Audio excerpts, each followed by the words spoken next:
how narrow his whole existence had been. In other words, now Jagan reflects, right, how limited and monotonous his life has been so far. I mean, like his existence is so limited.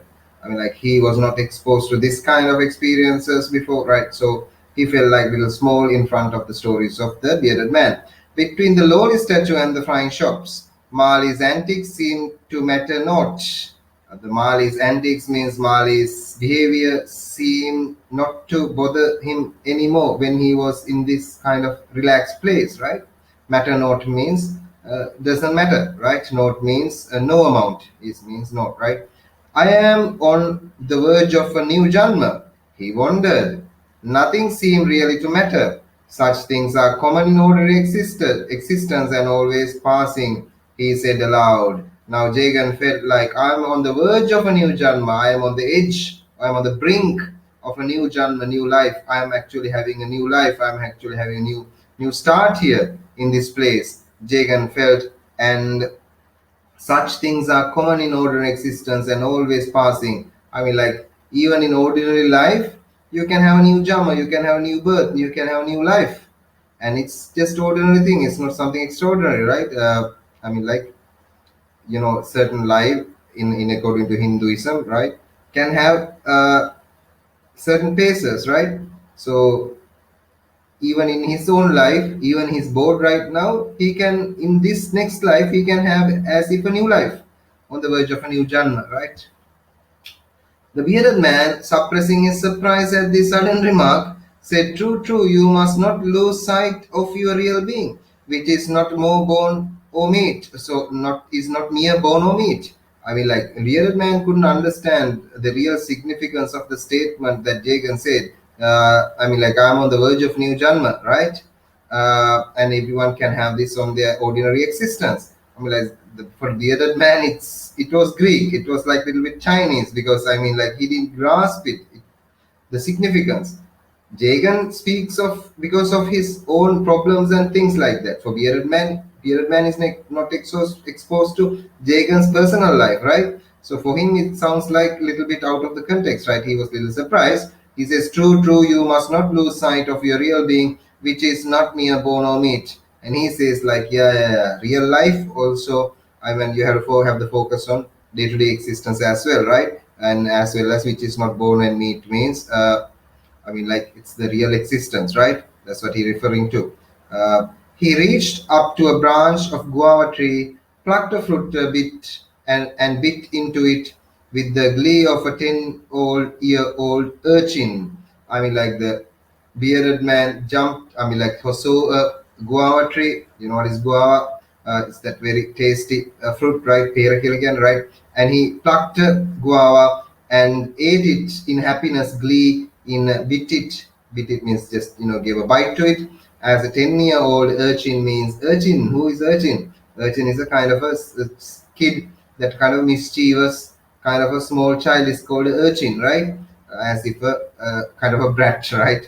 Kind of a, okay, urchin means, yes, that's the same idea. This tree always gave the best fruit, says the bearded man. I mean, like, this guava tree is always giving the best guavas. Monkeys thrive on it. I mean, like, sometimes there was monkeys are living on this tree. I mean, like, monkeys love this tree. And during certain seasons, the treetop would be as full of monkeys as leaves. I mean, like, in a certain time of the period, when maybe when you get the fruitation, right? The fruit period, where the tree blooms with fruit, right? I mean, like, monkeys, you can't differentiate. Okay, you can identify between the leaves and monkeys. I mean, as much as the tree has leaves, there are so many monkeys on the tree as well, right? As leaves. He pulled down the branch again. He pulled the branch again of the tree, plucked off another fruit, and held it out to Jagan, and plucked another guava and gave it. Held it out means gave it to Jagan, right? Jagan took it out of courtesy. Jagan took it out of courtesy means because of his offering this thing, Jagan took it, right? But did not eat it. He did not eat the guava, right? It keeps off sweets and salt. I keep off sweets and salt. I mean, like, why did Jagan doesn't eat this tasty fruit? Is because Jagan gives a reason that he keeps keeps away from what? Sweets and salt. So he didn't want to eat the guava, right? Why? Asked the other. I mean, like, why are you keeping away from sweets and salt? Jagan replies, well, how to express this whole philosophy of life in a limited jargon? I mean, like, uh, Jagan says, right? How can I explain all this whole philosophy? I mean, my entire philosophy in life in a limited words, in limited kind of words to you. Jargon means, that's the idea. Jargon means a kind of technical language. It's called jargon, right? So here, do you feel this kind of reference? I mean, like kind of a wordplay here between Jagan and jargon, right? In a kind of a way, maybe R.K. Narayan is insinuating, R.K. Narayan is giving us the hint that, entirely how can express the whole philosophy of a life in limited jargon. I mean, like, it's in other words, like, is Jagan equals jargon here? It's a good question to think. I told you, jargon is kind of technical language. So Jagan says, like, I can't explain my philosophy in a technical language. In other words, maybe his philosophy is totally a jargon, kind of a mess, right? Maybe that's what ironically R.K. Narayan is insinuating. But anyway, we'll carry on with the text, right? He concluded, you will find it all explained in my book. Jagan said to the bearded man, yeah, you'll find those things in my book, right? At the mention of a book, the other began to lose interest. When the bearded man heard the word book, he didn't like the word. I mean, he lost interest. He was not interested in what Jagan had to say. He was used to inscriptions on stone and palmyra leaf, and he was not enticed by the mention of printed book. I mean, like, this guy is a man on his own. We felt like he was away. I'm like, he came from the previous millennia, right? I mean, like, so the idea here is, this. I mean, like, if this, as if this bearded man is only interested in kind of brooks or palmyra leaf or stone inscriptions, right? He's only interested in those all kind of printed material, right? I mean, like, in old days, they were written these inscriptions in palmyra leaves and පුස්කොළ පොත් එහෙම දැකලා තිනේ. එතකොට දැකලා තිනේ සෙල්ලිපි අනේ ඒ වගේ වලට විතරයි this man is just I mean, like, into. That's what only he appreciates, this bearded man. He doesn't like this idea of printed books, right? So he initially lost the idea, I mean, like, lost the interest in what Jagan has to say. Jagan, unaffected by this attitude, added, but Jagan was not moved by this attitude. Jagan didn't pay much attention to this bearded man's beliefs, right? Added, the printer, Nataraj, do you know him at all? Do you know Nataraj in Malgudi? Do you know him at all? Asked Jagan, right? The bearded man had lost interest in the subject totally by this time. I mean, like, the bearded man doesn't care, right? Who is Nataraj, or what is this printing to him? What is this book to him? Is not his business. He has lost interest in paying attention to what Jagan was speaking. Ignoring Jagan and talking to on, he didn't answer those kind of questions. And the bearded man talked on. He failed to observe that Jagan had overcome the temptation to take a bite and had let the fruit slip to the ground, unable to decide whether it would be good or bad from the point of view of the dietetics. I mean, at the same time, right, the bearded man didn't notice Jagan very in a very very smart way, in a very very kind of a unobtrusive way, right? Just dropped the guava. I mean, like, he dropped that fruit and he didn't eat it. He, in a tricky way, he threw it away, right? What did he do? Let the fruit slip to the ground, let it fall to the ground, unable to decide. He didn't know, actually. He was unable to decide. Jagan was unable to decide whether guava is bad or good from the perspective of dietetics. I mean, whether it's good to health or bad for health. He didn't know, but anyway, he didn't eat it. He threw it away, but the other couldn't observe that, right? The other person didn't see it.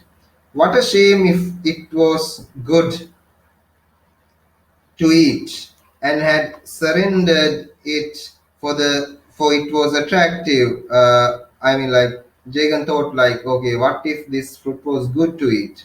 What if it was very healthy, right? It was a shame that he threw it away. Anyway, he had surrendered it. For it was attractive, with green turning yellow on the top and yellow turning red in the middle, and soft to the touch. I mean, like, that's the idea. So, when guavas are ripened, it's very tasty, right? The middle part becomes red, and this like mushy kind of white, and these seeds, and oh, it's like very tasty, right? It's very attractive, alluring, and enticing at the same time. But despite all that, right, Jagan didn't want to fall into that temptation of eating it, right? That's the idea. Before he had developed his theories of sane living, sane means rational, a thoughtful, kind of focused, kind of samadhi, right? Theories of sane living. He used to eat dozens of them each day, and it might well be said that between 7 and 12 years of age, the aroma of guava had permanently clung to him. But when Jagan was a young kid, right? I mean, before he started this healthy eating, I mean, he's a big fan of guava. He when in small days, he almost clung, means almost sticked into this tree just to eat these fruits, right? He can remember those things. Between 7 and 12, he's a big fan of eating these guavas, right? A huge tree had grown in their backyard in the father's time, right? When father was existing, in the backyard, in their the back part of their house, right? You find this big guava tree right over the tin shed. And one day his father took an axe and cut it down, remarking, one day his father just cut down the guava tree. These little devils will eat nothing else as long as this cursed tree stands. See how one by one they are going down the colic. Right. So his father, Jagan's father, became angry with the habit of these kids, right, eating nothing but guava. Maybe just like our kids are eating the mangoes, right? When I remember, right, when we were young, right, we have friends, right? When we friends, we just climb into the mango tree, eating all the ripe mangoes, and just throwing out the season leftovers down to the ground, right? So we like each day we were like eating 25, 30 mangoes, right? And I mean, like, those things young kids do, right? The same way maybe Jagan was behaving like that way, right? And the other brother, his brother was behaving the same way, and father got really angry and really mad about it. He cut off the little devils, means these young guys, right? When Jagan was young, and the others were young, right? Eat nothing else as long as the cursed tree, means he's blaming this cursed tree, this evil tree of guava, right? And he said they'll get nothing but go down the colic. Kind of colic means a kind of abdominal pain, stomach pain, a kind of a severe stomach pain. Write it down if you don't know, right? As he followed the other about, vaguely aware of his speech, his mind was obsessed with the fruit he had abandoned until the bearded man asked, are you listening to me? I mean, like, now Jagan is traveling down the memory lane, right? He's thinking about what he has done when he was a kid, and he was thinking, he was not listening, right? And suddenly the bearded man asked, like focusing, just bringing him down to earth, right? Are you listening to me, right? Yes, yes, of course, said Jagan. Yeah, I'm listening to you. Jagan immediately replied, we have gone round and round, but not found the slab. It must be somewhere, said the bearded man. He hugged the stick, resting his chin on it, and was lost in thought. I mean, like, the bearded man was in mission right now. He wanted to find out the slab, right? The slab, I mean, like the stone chunk, right? The stone slab, and he can't find the place exactly where in this garden, where in this place, where is this stone chunk. There's something significant should be in the stone, right? That's why he's very desperate just to find it out. But Jagan has no idea, and he's like keeping the bamboo stick in his chin, right? Resting his chin and just thinking, right? Resting his chin, the bamboo stick, and just thinking, like, where can be this stone slab, right?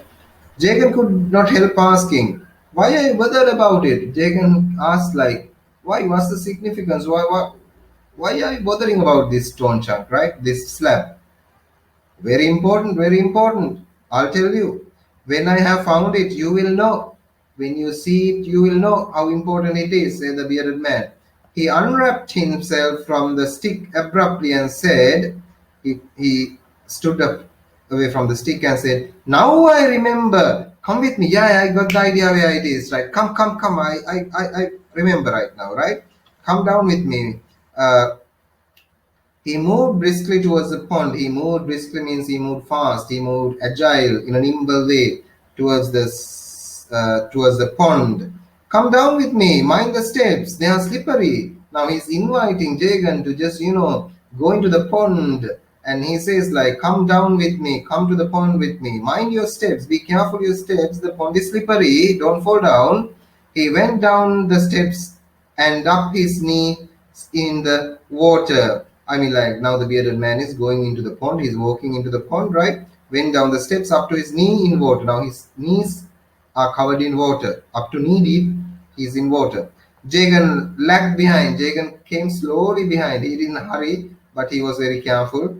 Lagged behind, unable to comprehend the other's action. I'm like, Jagan can't understand. Like, why is this man going to the pond? What is he up to? He didn't understand. Unable to comprehend means unable to understand the why he's acting like this, why he's going to the pond, what is in the pond, right? So many questions as usual in Jagan's mind.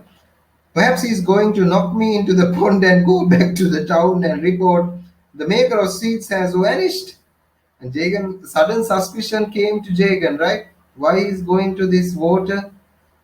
Is he going to push me to the pond and let me drown here and go to the town and say the sweet maker, the man who makes the sweet, has vanished?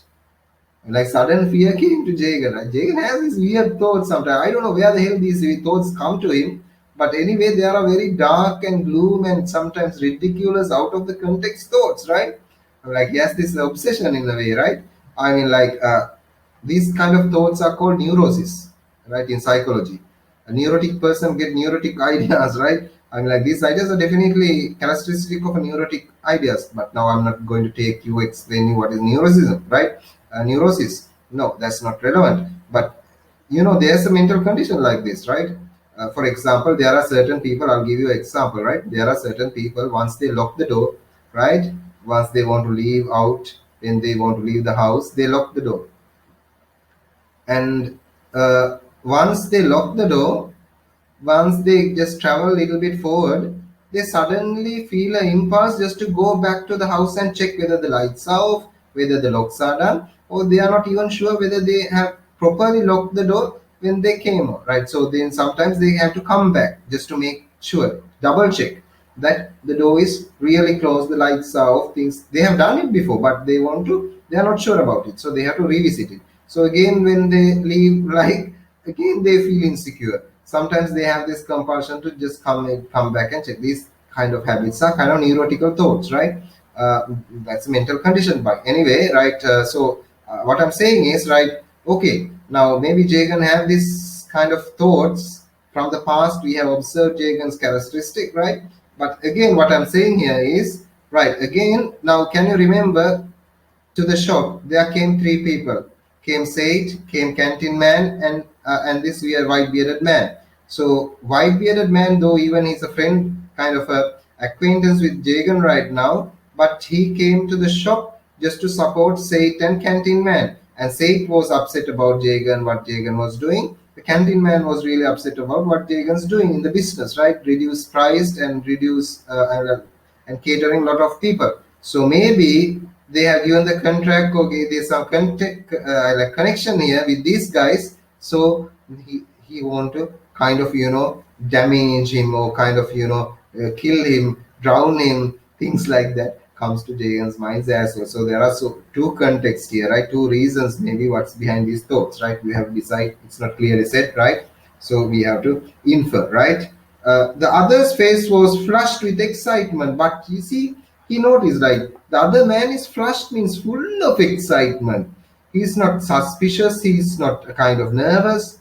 The other man is full of excitement. He's into something. Jagan noticed this. As he looked up and cried, he saw it and said in a high pitched voice, "Won't you come down? Come on, man, right? Why are you lagging behind? Just come down. What if your dhoti gets wet? You can dry it later." His tone was peremptory. Like the bearded man says, like, "Are you concerned about your dhoti getting wet when you come to this water? Forget it. The dhoti can dry later. Just don't be afraid. Just come." And his voice was peremptory, means is bossy. Peremptory, right? Peremptory means his voice was bossy, dominating, self-assured in a kind of offensive way. Is called uh, peremptory, right? So Jagan descended, Jagan just goes down, right? This water, and descended to the moss covered steps, which gave him a creepy feeling underfoot. I'm like, can you visualize this? When his bare feet touch the moss, right? It's like a kind of a creepy feeling, kind of scary, kind of, this kind of feeling when imagine you are stepping on grass, right? You get this creep sometimes, right? Kind of uncomfortable, sensual feeling. So under his foot, when the moss is there, it's very unnatural for Jagan, right? Jagan gets this creepy feeling underfoot. His dhoti did get wet, and he shivered slightly as he watched with fascination bees swarming on the blue lotus. Like now he's on the middle part of the water, right? On this pond, and he saw the bees swarming in the lotus. What are lotus?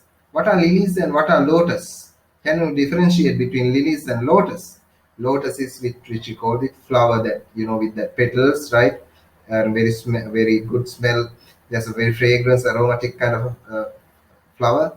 Nilum Kilaki and lotus, right? And in this blue lotus, kind of a rare, kind of a beautiful lotus, there was this bee swarming on it in the pond, right? It's a very beautiful place, right? And he felt a sense of elevation. It would be such a wonderful moment to die, leaving the perennial problems of life to solve themselves. Like at this moment, even in the middle of the pond, right? Not the middle, actually, he's reaching to the somewhere in the pond, but this sense, this beauty, the blue lotus, bees, and this moss underneath his feet. The water maybe is cool, right? Like, this is a feeling itself. This is a very sensual situation, right, for Jagan. Like, and sense of elevation, sense of solace, sense of kind of a mental, what you call a samadhi, right? And it would be such a wonderful moment to die. He thought, like, if I can die in a moment like this, that's great. There are certain moments you feel like, wish I would die on this moment. They're so ecstatic, so happy in these moments, right? Leaving the perennial problems and eternal problems, endless problems that, like, perennial means eternal, that happens every day, right? Problems of life to solve themselves. He wished like he can run away from Mali, he can run away from Grace, he can run away from his business problems, he can run away from everything and stay here. It was kind of exact feeling. He wanted to live, right, forever. Solve themselves. So the problems is no more his problems, right? They will solve themselves, right? I don't want to interfere with these things. That's what Jagan want to fail. While he was busy with his thoughts, the other, who had stopped on all fours, looked up and said, "Come here." While Jagan was lost in these kind of thoughts, right? The other man, the bearded man, was all in all fours. What are in all fours? And two legs and two arms, all in the water now. But he's almost dipping in the water, right? His two arms are under the water now. His two legs are under the water. He's just like into something, right? He said, "Come here," called Jagan, right? With his eyes blazing, his beard fluttering in the wind. Like, he's just like fluttering in the wind, right? The beard is, going here and there in the wind, moving, right? Up and down in the wind, fluttering, just like a butterfly's wings. Butterfly's wings flutter, right?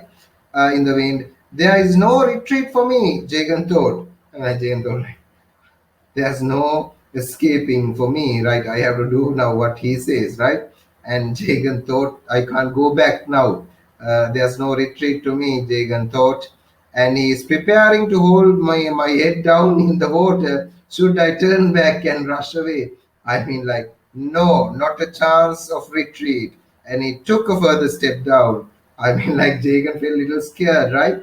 Just like, don't you find like Jagan is little clumsy here, kind of awkward here, act little eccentric, act little kind of unorthodox, right? Kind of weird here. He thinks like, okay, this man is going to kill me right now, right? He's going to, put my head underwater and just leave me there till I can't breathe. Things like that. He won't. He thought like, shall I go to the pond or shall I go back? Shall I go to the pond or shall I go back? Right? But not a chance to retreat. No, I can't escape this guy right now. He thought, right, and took a further step down. I mean, like Jagan also went to join that man. Clearly, neurotic thoughts, right? I mean, like, this is psychology, a little bit of psychology, right? Nowadays, like, when teachers teach you, they may just miss these things, but these thought patterns are naturally, I mean, like, these some people have these kind of thought patterns, right? I mean, like, there are in society, there are certain people, I mean, like, there are hysterics who always questions like, why this, why that way, what is the meaning of these things. Those are hysteric kind of characters. Then we have neurotic characters, people like Jagan, right? Then we have psychotic characters, I mean, like, they are kind of crazy. They are kind of totally different from these categories. There are many categories of people behavior. So in a way, this is authentic. In a way, this is little crazy. This is little funny. This may not appear significant to you, but if you really think about it, there's a significance here, right? All right. Keeping that aside, he was now wet up to the waist. Ane Jagan is wet to the waist, right? His waistline now is underwater, right? In the pond. Cold water may be good for rheumatism, but I am not rheumatic, he told himself, right? This cold water is good for rheumatism. What is rheumatic? Rheumatism, right? This rheumatism is an ailment, it's a kind of a malady that old people have, especially if you have like your grandfathers, grandmothers, they have this rheumatism. It's like extreme joint pain. I'm like their joints start to pain when you get old, maybe like more than 60, 50 years, right? Your joints, these joints and the kneecaps start to extremely excruciatingly painful. Why? The reason is this. I mean, like in your kneecaps, in your bones, you have this bone marrow, right? Just as if some oil, some kind of lubricant in a machine. Imagine there's grease in the machine. The machine goes smoothly. If you have this bone marrow very strong in you, I mean, your arm movements are not that much painful for you. But when you get old, some because for some reasons this marrow levels get decreased, right? Some reason, as if the grease is not there anymore in the machine. So what happens when the machine moves, right? When there's a lot of friction comes on, right?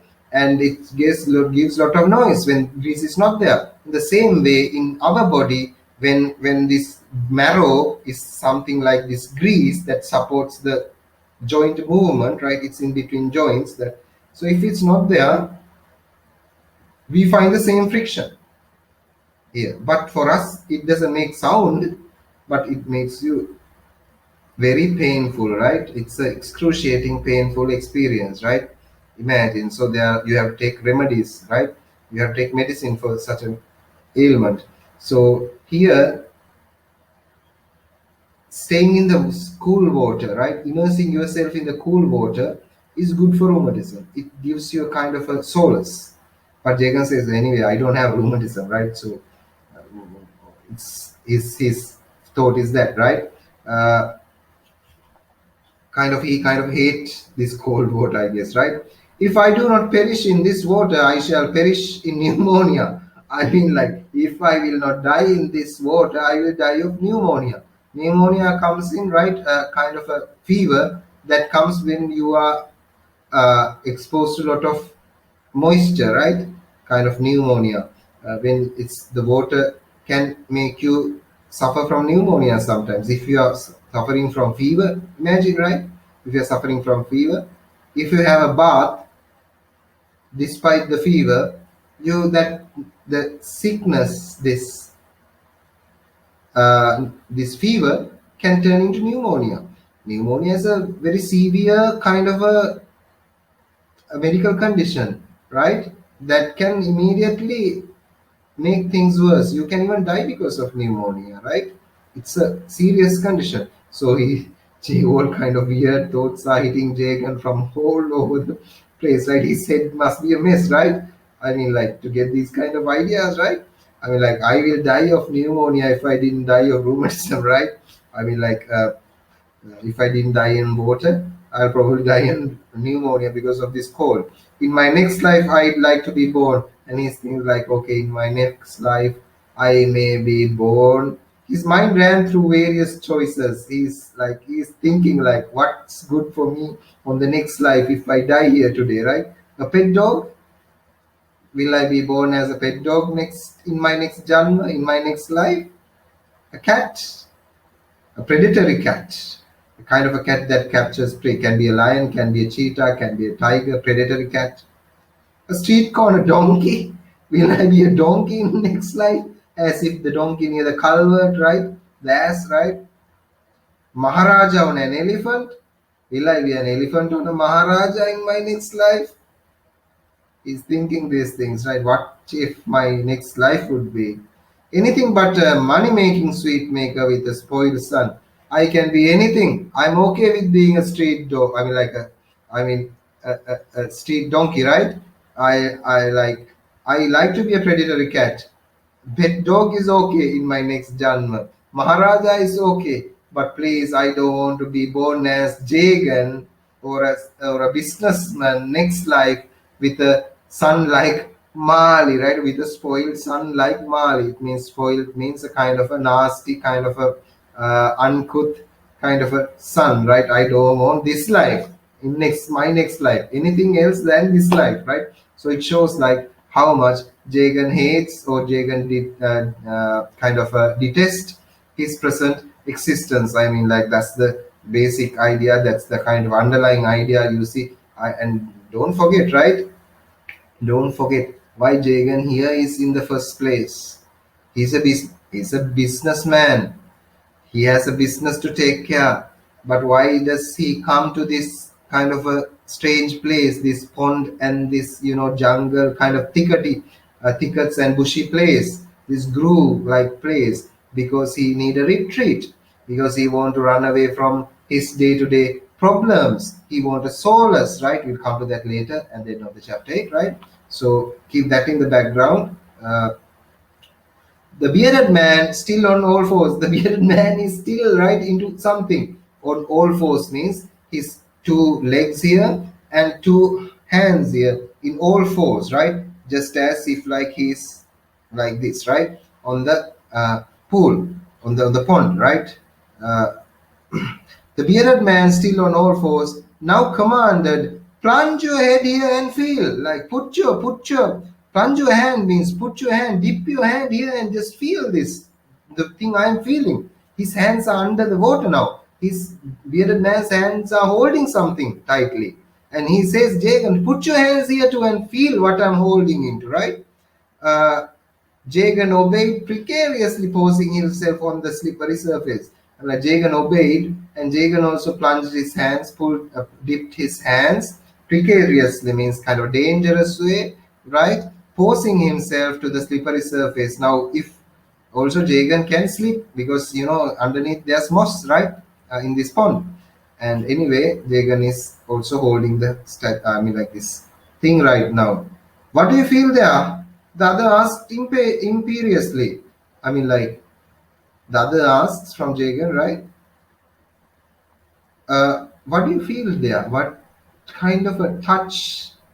What kind of a senses that evokes you when you're touching this? What guess? In other words, guess what are you holding in? What is this you are holding in? The other asked like imperiously, like in a royal way, right? Uh, Jagan noted that ever since they had stepped into this garden, the man had become more and more authoritarian. I mean, like, Jagan noticed, right? Now this man is acting like a boss. This man is acting like a king. This man has lot of control, lot of power when he came to this garden, this place. Like when he was in shop, he was not behaving like this. When the moment he came to this place, this man is acting as if he's like kind of a boss. He's kind of like in charge. He's kind of like a chief, kind of authoritarian, kind of bossy, right? He was no longer the tame hair blackner. Yeah, there you go. He is no longer the tame kind of a hair dyeing person from the Kabir street, but a sort of leader of forces, a pretty chieftain used to having his orders carried out without question. Now, in other words, he's like he's acting here in this place, right? Not as this innocent person who came to his shop, but just like a very controlled kind of a. In other words, the idea is here. මේක මේ මෙතනට ආපු වෙලේ ඉඳලා මේ ඇඟට අරගෙන මේ හැසිරෙන්නේ right නිකන් මේ ලොක්ෙක් වගේ නිකන් මේ what happened to him right what is the transformation right that's what he's thinking right nothing like implicit obedience.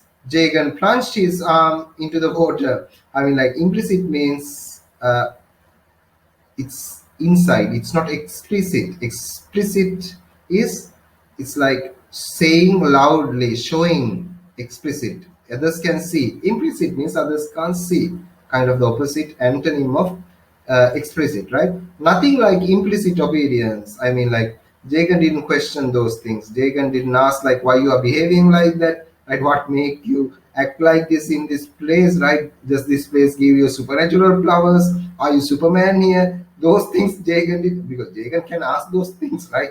These ideas can come to Jagan. Jagan is such a person, right? We have noted from the past, right?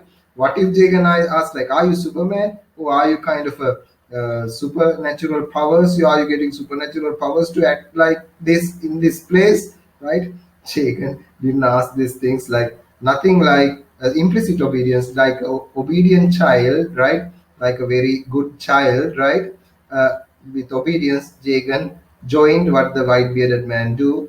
Jagan plunged his arms into the water, put his arms inside the water, dipped his arms into the water, and the shoulder, when something clamped its jaws in one hand. I mean, like when something clamped its jaws in one hand,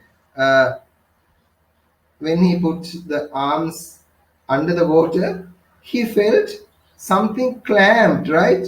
He's clamped his jaws on his hand. Someone clamped its jaws in its hand, right? Now imagine this hand is under the water. Something just kind of bit him, right? When you go for a sea bath, when you go for a bath in a river, you get this feeling, right? Someone comes and clamps, right? I mean, maybe fish, right? I mean, maybe this fish and comes and nibbles you sometimes. I hate it, right? I was like, kind of creepy feeling as well, right? But that's natural, right? Fish are such nasty sometimes. They think that it's your arm is a food, right? Or your leg is a food, right? And they try to take a bite out of it, right? So when this happened, right? Oh, he screamed, right? Jagan immediately, oh, right? Jagan screamed. It was only the art, but what was this? It was not a fish. It was nothing but the other's hand grip. I mean, like, who has a white bearded man has hold Jagan's hand, right? By accident or something, right? The hand grip, and that was the reason that scared Jagan, right? And he screamed, no, right? Only the other's hand grip. Now the smile appeared on the bearded face as he propelled Jagan's hand through the water over a stone surface. I mean, like this bearded man hold his hand, right? And now there's a smile in the bearded man's face because Jagan screamed, right?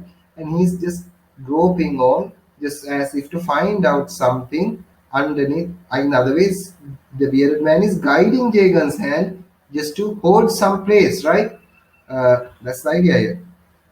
And Jagan's hand through the water over stone surface. Now they are feeling a stone surface underwater, right? This is the stone I meant. This is the stone I meant. This is the stone I was talking about. Let us take it out. Now, let us take it out. Hold it at your end properly. Pull the grip. Put the grip. Don't slack. Hold it tightly and hold it at your end properly. Can't you lift it? I am not surprised. You are normally like other human beings.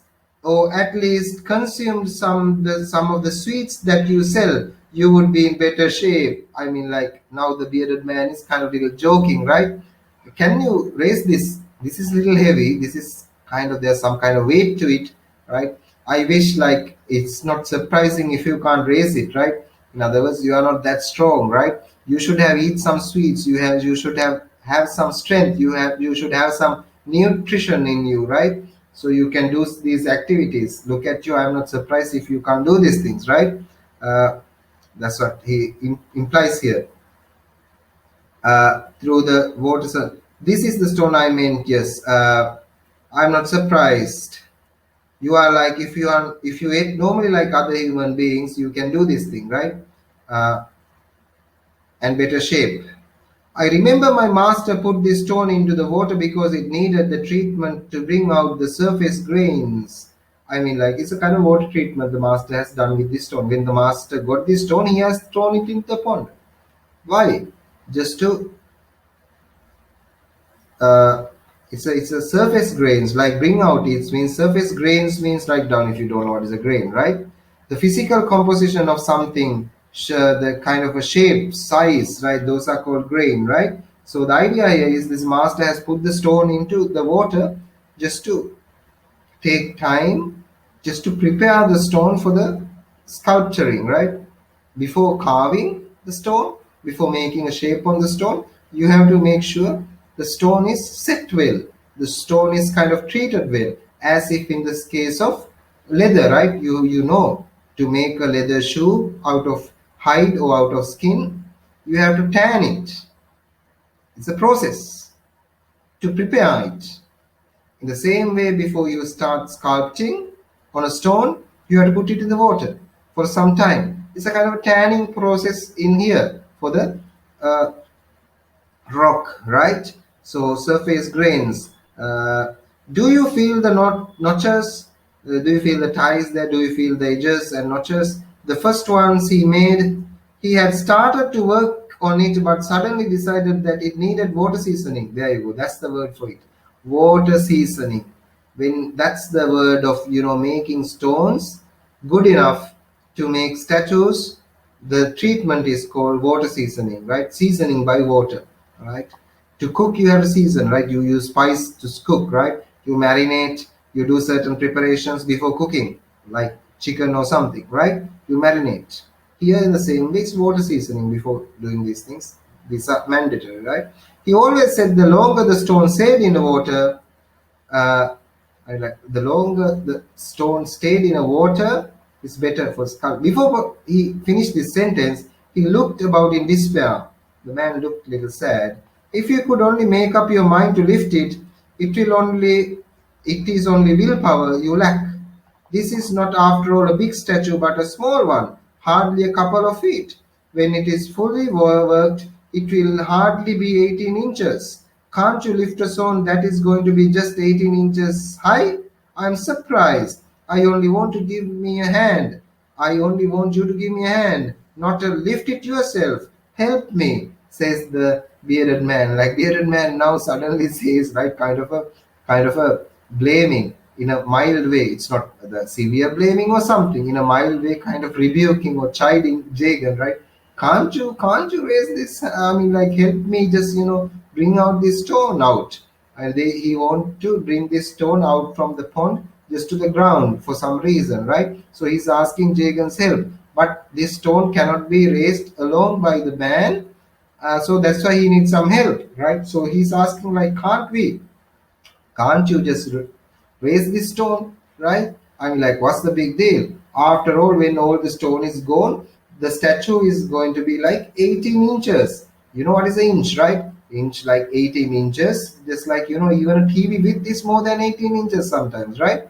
So, I mean, like, it's a relatively small statue. So, are you telling me that a stone, you can't raise a stone? I mean, like, you can't help me to raise a stone, you can help me to take a stone from underneath the pool that is going to be made into a 18 inches statue, right? It's not a stone that I'm not telling you to raise it alone yourself. I'm telling you to help me.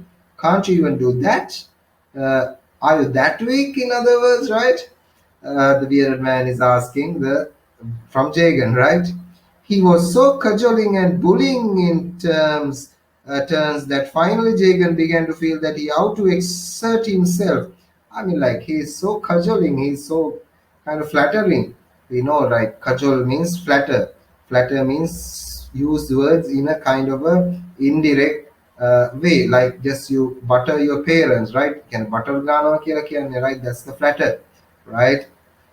So you do cajoling, right? Most of you do cajoling when you need money just for a school trip, right? Or some kind of uh, reason. You normally go to your father, right? තාත්තේ තාත්තට තිබහයිද තේ එකක් එහෙම බොමුද අපි තාත්තට තිබහයිද ඉතින් then තාත්තා knows right හරි දැන් ගුණා ඉන්නේ පොල් පැලේ කන්න කියලා තාත්තා දන්නවා right he knows this is a cajoling he knows this is a flattering by natural instinct right so but anyway he pretends right ආදුවේ බොමු and then just like you come to the subject right තාත්ති there's a trip the school is going can I have like 1,000 rupees or like 2,000 rupees right so you're cajoling first right coming out beating around the bush right that's how you know this art very well right don't tell me you don't know right it was cajoling for Jagan like it's also these words are kind of cajoling and bullying at the same time I mean bullying means right you know what is bullying right at the same time and he thought like okay I'm gonna raise this thing why should I just listen to this kind of crap from a stranger yeah I'm gonna do the thing right he exert himself means he came into the business like okay let's do it right exert himself he gritted himself for the task gritted means like gritted is like he kind of prepared himself right Dakmiti Kagana just like you know he's ready to lift the weight right gritted himself for the task by trying his upper cloth around his head he took the upper cloth where he put around his shoulders right and took and just tied it on the hair right on his head right as if just prepared for this task, right? By tying his upper cloth around his head and tucking up his dhoti in a business-like manner, and tuck up his dhoti. He took his dhoti and tied up it right somewhere around his waist, right? He held his breath, hold his breath now because he's had to go to a little bit underwater, right? Maybe a little bit. He held his breath and gripped his end of the block means grip means hold tightly the end of the block that end part where he's holding it right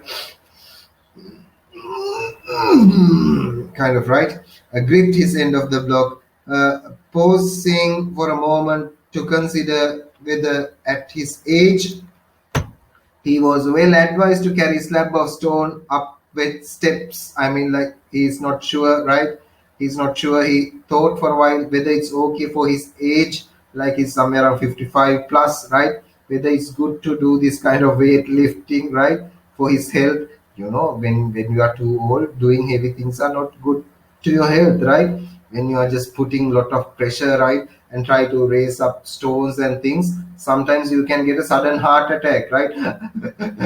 You will die on the same spot, right? So that's not good for health. Sometimes sudden sporadic kind of a heart attack can hit you. So that's what he is thinking, like whether it's good for my age to raise these kind of stones. He was thinking, but anyway, he was doing the job, right?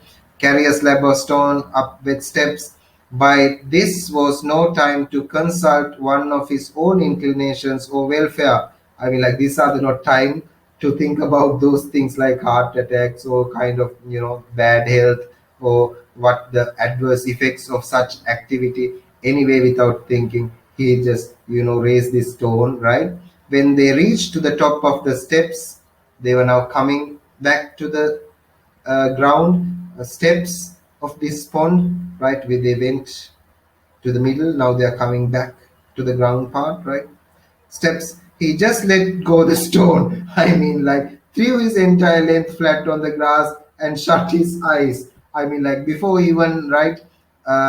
When they reached the top of the steps, I mean, they came up to the steps, right? Now Jagan, imagine Jagan is holding the part of the steps from the stone from this side, stone step from this side, the bearded man from the other side, and they are carrying the stone and climbing the little bit like some steps, right? of the pond, and as soon as he came into the top of the pond, right, he threw the stone away, means he dropped the stone, right, just plainly dropped the stone down, right, uh, and threw his entire length flat on the grass. I mean, he sat on the grass. He was standing, he just sat on the grass, right, and flat on the grass. Entire length flat means like just like went down flat.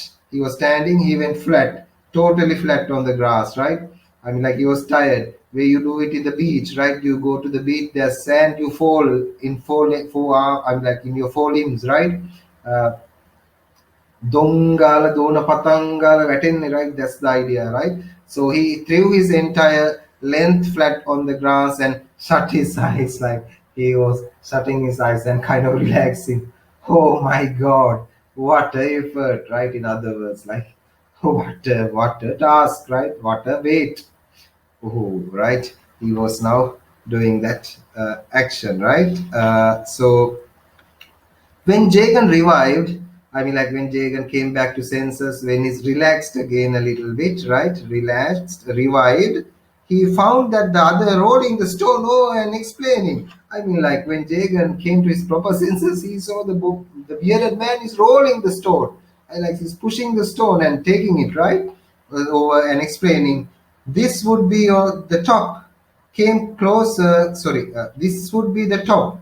I mean, like he's thinking like this is the top of the statue. Come closer, as you will see the lines marked by my master with the bodkin. I mean, like what is a bodkin? Underline if you don't know what is a bodkin. Bodkin is a small, sharp, pointed tool.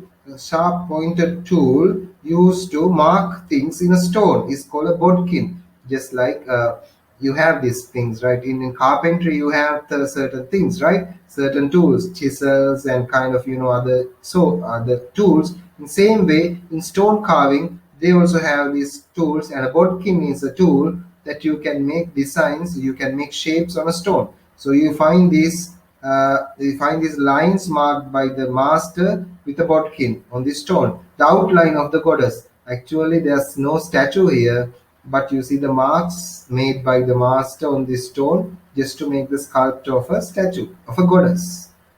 He scraped the most of the stone. He just, cleaned, scrubbed, scraped, kind of cleaned, cleansed the most of the stone, which was drying in patches. Now the stone was so much under the pond, right, under the water, and naturally moss has covered it, right? So he was cleaning the moss, scraped the moss of the stone, which was drying in patches, and stood lost in contemplation. And for a while, the bearded man lost on contemplation, lost on thought, lost on his own thoughts. He was thinking for a while. To Jagan's eyes, it was no different from any other block of stone. Even the scratches originally made the master were hardly convincing, but the bearded man seemed to feel intoxicated at the sight of it. For Jagan, right, this stone is not special, right? It's just like any other stone. Though, so he saw some marks, he saw some lines that made by a person, but it's just an ordinary stone, just like anyone can make marks in it, right? For Jagan, this is not special. Like, what the hell is this, right? Jagan is thinking maybe, right? What is this? There's nothing special in this stone. It's just a stone, right? It's some marks. So what, right? But the bearded man seems intoxicated. Bearded man seems kind of fascinated. He is allured by this. He's in a charge. He's in an emotional charge, right? Seeing this, he acts like in a frenzy, right? In a kind of obsession, right? This is where the goddess hands come. He points to this marking and says, these are the place the goddess hands are coming in the statue, right? She is 10 armed. This goddess has 10 arms, right?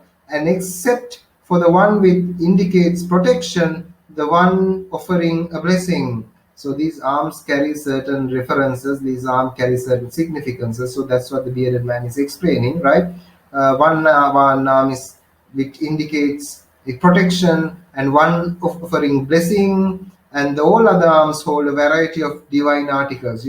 Some gods have the first two arms, one arm for blessing, one arm for something protection. The other arms are carrying certain objects, right? First two arms are not carrying; they are just in a kind of sign or signal, right? In certain kind of a pose, right?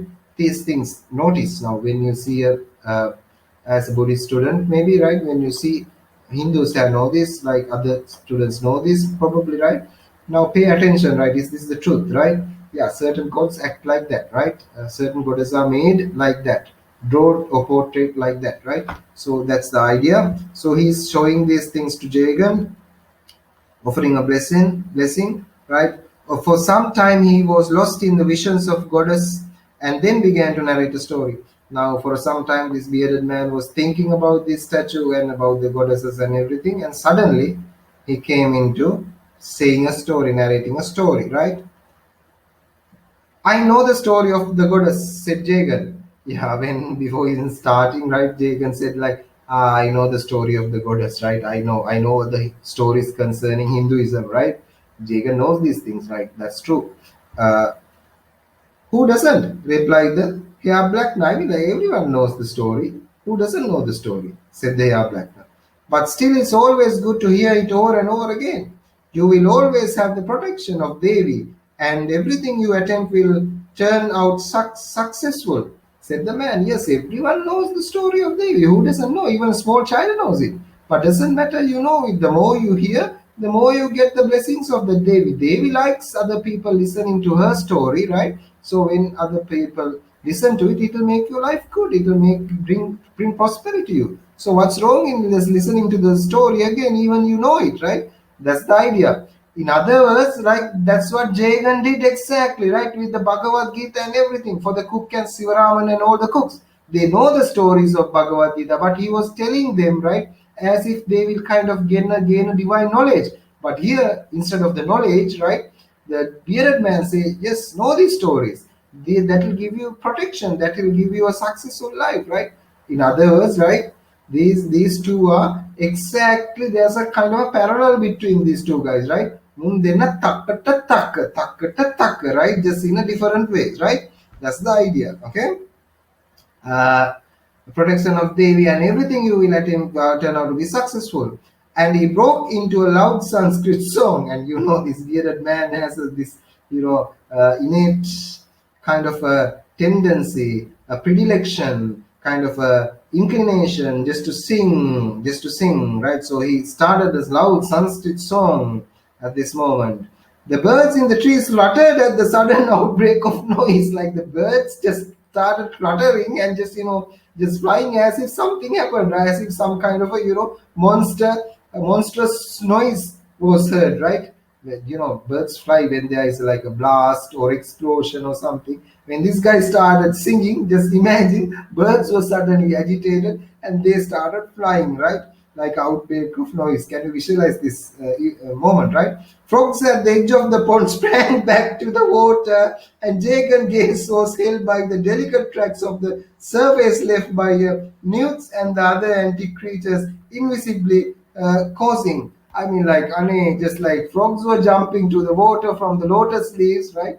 I mean, like the visual imagery is funny, right? When this guy started singing, everyone is just, leaving the place. The frog jumped to the water, just fly to the sky, and what else? What else? Right?